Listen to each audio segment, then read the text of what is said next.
Somehow, some kind of curiosity about this particular lineage might have brought you here. So, first of all, I have to tell a little bit about the difference between the lineage and the score. That's really obvious. But despite it's obvious, sometimes people get confused and ask all sorts of questions.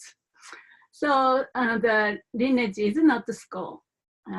Lineage is the kind of body of the transmissions, live transmission of the body of knowledge, teaching, and the transmissions, and all the practices, plus realizations through generation to generation, which was passed on from master to disciple.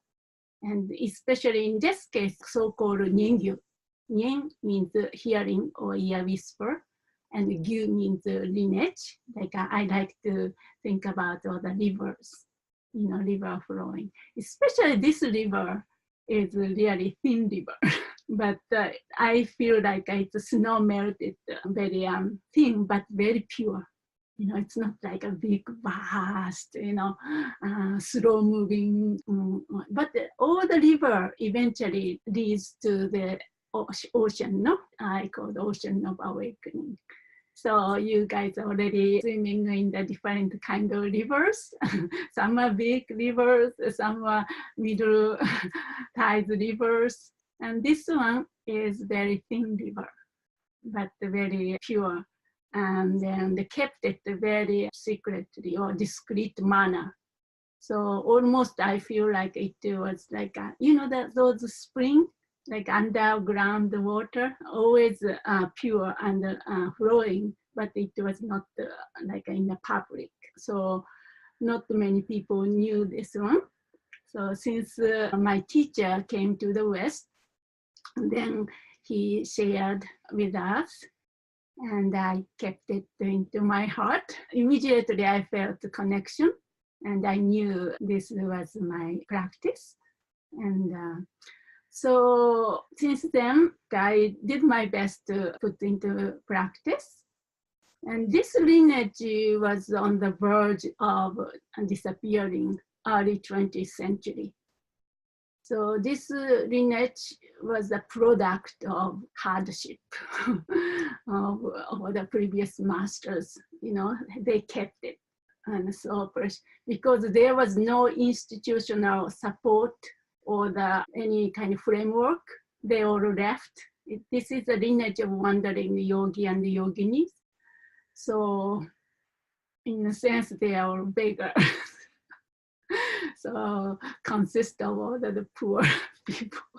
For example, my teacher, he's Kekaje Sundampo. He's the spiritual head of the Mongolia, but he used to sell sweaters in winter in India. He and all so forth. He went through so much hardship. And so that's like, all these Mahasiddha stories. And but something to do with this particular lineage. If you practice, I hope you will practice. Well, if you haven't joined us in the future, you will have some kind of taste of this uniqueness and the blessing you can feel. Because all these melodies, for example, all came from awakened mind, right? Of course, practice. All these, each practice came from the awakened mind master. So the lineage is I call depository of blessing.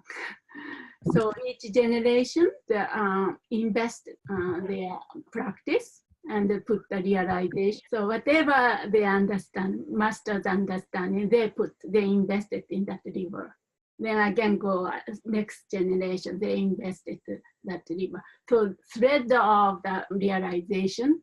So each time they passed on to the next generation, then the next generation invested realization or understanding. So then it became like a little thicker rope, from that thin thread to a little more rope. So now my teacher passed on to me and some others. So now I'm kind of passing on to you or some of you. And so each generation kind of invests whatever understanding, realization they come to invest in this lineage. That's how the lineage itself will become alive. Or when we talk about preservation, we don't preserve for the sake of preservation. Its preservation is only possible by those sincere practitioners put into practice, put into tests, so to speak, then come to certain understanding, realization of full awakening and complete full awakening. Then that tradition or the lineage is preserved. So in a sense, the point is not about practice when we talk about a point. Even point is not meditation.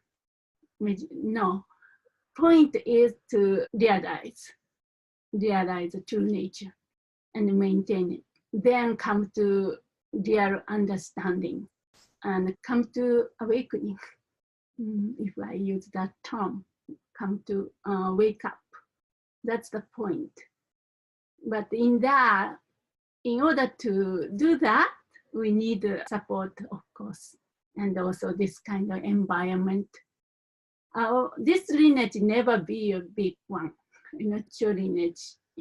Sometimes we see on YouTube or something like that these days, we see lots of people doing, like hundreds of people doing a chod, and very beautiful, yeah?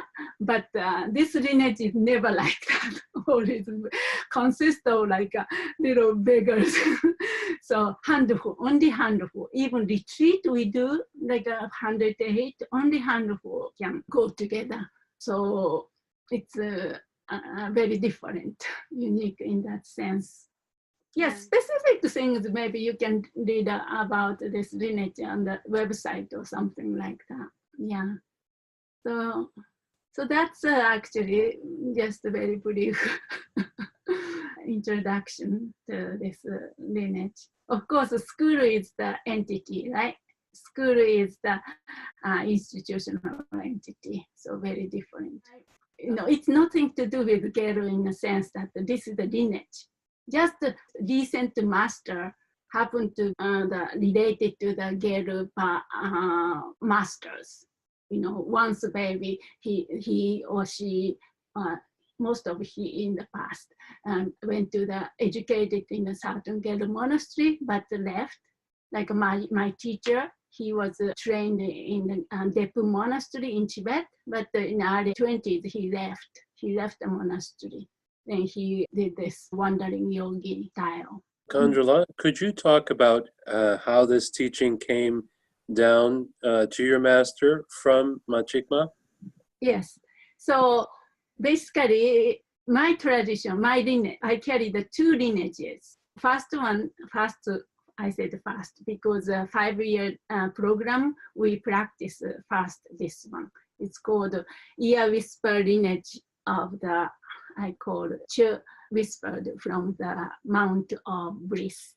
Basically, Ganden Nyengyu, Ganden or Ensa Nyengyu, Ensa Ear Whisper Lineage, which came from first Machik, and at the same time came from Manjushri. From Manjushri to Lama Tsongkhapa, then also from Machik through Chod, then Chod to Lama Tsongkhapa. So then Lama Tsongkhapa became a ear whisper. So Ganden Nyengyu. When we talk about Ganden Nyengyu, there are 3 Ganden Nyengyu. Ganden, ear whisper lineage of Chod, Ganden, ear whisper lineage of Guru Yoga, and Ganden, ear whisper lineage of Mahamudra. So all us overlap those masters. So this is the Ganden Nyengyu, Ganden ear whisper lineage we practice initially. Then the next stage, next step, if I say, that is Machik Dakini ear whisper lineage.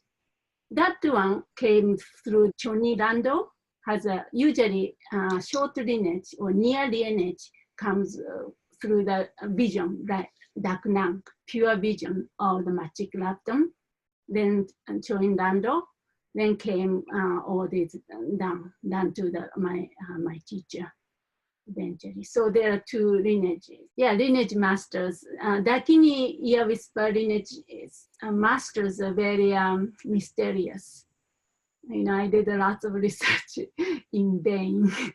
I couldn't find many records. Actually, almost none. Only oral from my teacher. I heard about all these individual lineage masters. But in terms of Ganden Nyengyu, the one I was talking about, initial practice was the same as the ear whisper lineage of Ganden of the Mahamudra. So there is a record, I think, because the interesting thing is that when we talk about Geru or we hear about Geru, you know, if we go to the monastery, Dhammatsong Kappa in center, then two disciples, right? Gelzapchi and those two disciples, they are the main disciple. Long time they thought. But then that book and also recent study scholar actually really proved the initial disciple of those yogis, these ear whisper lineage yogis or disciples. Those are the important initial disciple of Ramatsong Kappa. So Ramatsong Kappa took them to the long retreat. And so anyways, those yogic side of Ramatsong Kappa was really hidden or didn't appear into the public for a long time. So anyway, so lots of those interesting things we can talk about.